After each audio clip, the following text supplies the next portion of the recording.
everybody, I'm back. Now we're going to do a venison stew in the slow cooker. I just showed you how to can the venison. Like I said, instead of doing layers this time, I just threw it all together, okay? And I'm going to do it in the slow cooker because then I don't have to worry about stirring it and really watching it or anything like that, okay? You just set it and forget it, okay? So I browned up my venison meat after I cleaned all the sinew and everything very well. I used about 1 pound, and then I just browned it in a little bit of olive oil just to give it a little extra flavor, okay? Little bite-sized pieces. Then I did about 2½ cups of potatoes that I just cut up, and 2 cups of carrots I sliced,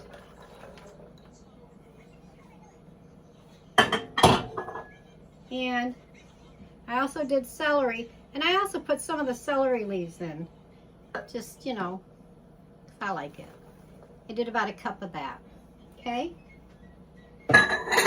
Now again, almost everyone here doesn't like onions, but what I do is I cut them up really fine, and as it cooks, they almost like disappear, and the kids don't even know they're there.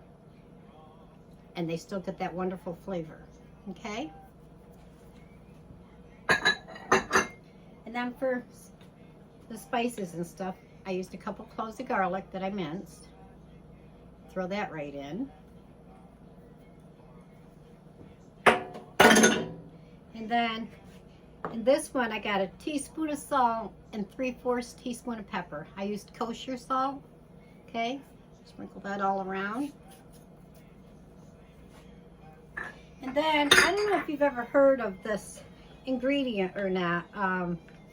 It's called herbes de Provence, or herbes de Provence. And we're going to use a couple of teaspoons of that. It has quite a variety of spices all in it.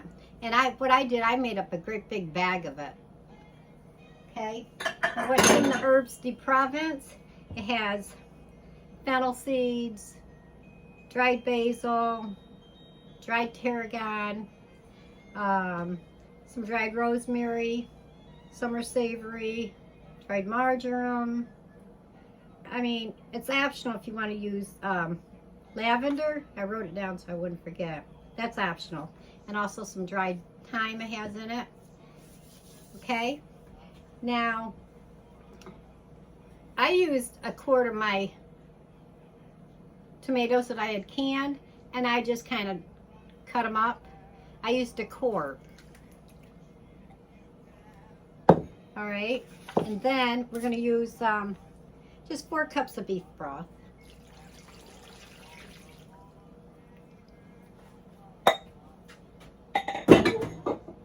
Okay.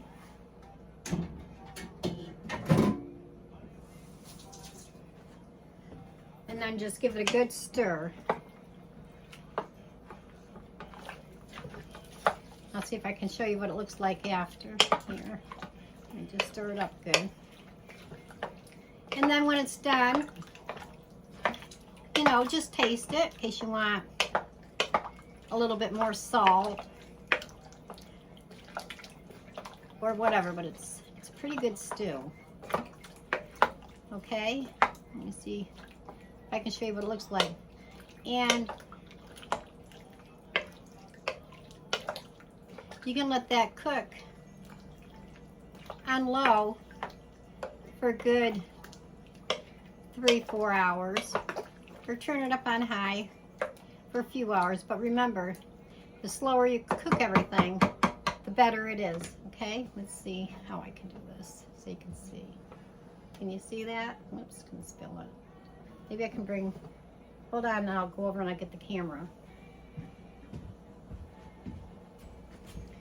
so you can see.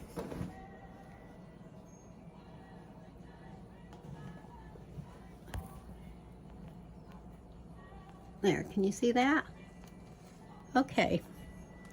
Well, let me get the lid on. Let it get cooking. Okay, everyone. You have a good night. God bless. Bye-bye.